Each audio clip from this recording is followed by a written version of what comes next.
Hello everyone, कैसे हैं आप सब। आज हम देखने वाले हैं captain America the first Avenger.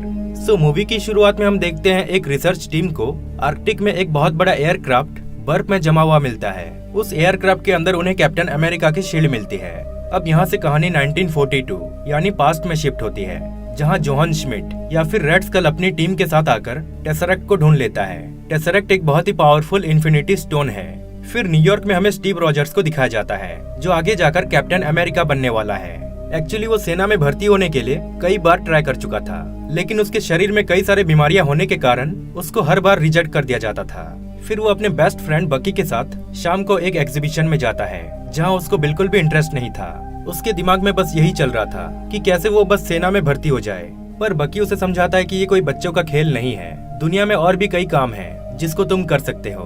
पर स्टीव उसे कहता है कि मुझे बस एक सोल्जर बनकर अपने देश के लिए कुछ करना है, इसके लिए मैं अपनी जान भी दे सकता हूँ। उसके इस बहादुरी वाली बात को वहाँ पर मौजूद डॉक्टर अर्स्किन सुन लेते हैं और वो स्टीव को सेना में भर्ती करा देते हैं, क्योंकि वो समझ जाते हैं कि स्टीव में कुछ तो खास बात है। लेकिन कमांडर चेस्टर फिलिप्स को लगता था कि स्टीव तो काफी स्किनी है, ये भला जंग में क्या लड़ेगा।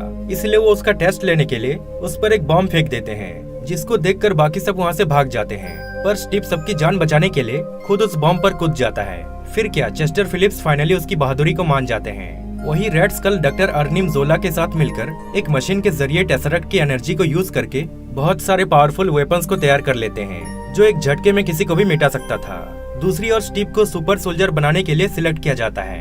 डॉक्टर अर्स्किन उसे बताते हैं कि मेरे पास एक सीरम था, जिसे जोहन श्मिट ने मेरे से छीनकर अपने अंदर इंजेक्ट कर लिया, जिससे वो ताकतवर तो बन गया, लेकिन उस सीरम के इनकम्प्लीट होने की वजह से उसकी बॉडी में साइड इफेक्ट्स आ गए, जिससे वो रेड स्कल बन गया और वो नकली स्किन का यूज करता है अपने डरावने चेहरे को छुपाने के लिए। लेकिन उस सीरम को मैंने दोबारा बनाया और इस बार वो पूरी तरह से कंप्लीट है, जिसको कल हम तुम पर एक्सपेरिमेंट करने वाले हैं।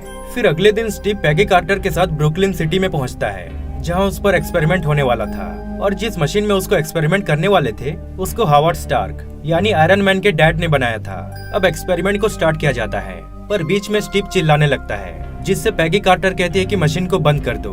लेकिन तभी स्टीव कहता है कि रुक जाओ, मैं इसे सह सकता हूँ, जिसके बाद वो उसको कंटिन्यू करते हैं और फाइनली एक्सपेरिमेंट सक्सेसफुल होती है, जिससे स्टीव बन जाता है एक सुपर सोल्जर यानी कैप्टन अमेरिका। वही रेड स्कल का एक जासूस वहाँ पर मौजूद था, जो डॉक्टर अर्स्किन के बनाए वही सीरम को लेकर वहाँ से भागने लगता है और वो डॉक्टर अर्स्किन को भी मार डालता है। फिर स्टीव उसका पीछा करता है, वो भागने की बहुत कोशिश करता है, लेकिन फाइनली स्टीव उसको पकड़ ही लेता है। पर वो सीरम भी वही गिरकर बर्बाद हो जाता है और वो आदमी एक कैप्सूल खाकर जय हो हाइड्रा कहकर मर जाता है। एक्चुअली हाइड्रा एक टेररिस्ट ऑर्गेनाइजेशन है जो पूरी दुनिया पर राज करना चाहता है और उसका लीडर है रेड स्कल। अब डॉक्टर अर्स्किन तो मर चुके थे और उनके बिना दोबारा सीरम को तैयार कर पाना इम्पॉसिबल था, पर यूएस गवर्नमेंट चाहती थी कि स्टीव के जैसे और भी सुपर सोल्जर्स तैयार किए जाए। इसलिए मिलिट्री वाले स्टीव को साइंटिस्ट के पास छोड़ देते हैं, ताकि उसको स्टडी करके दोबारा उस सीरम को बनाया जा सके।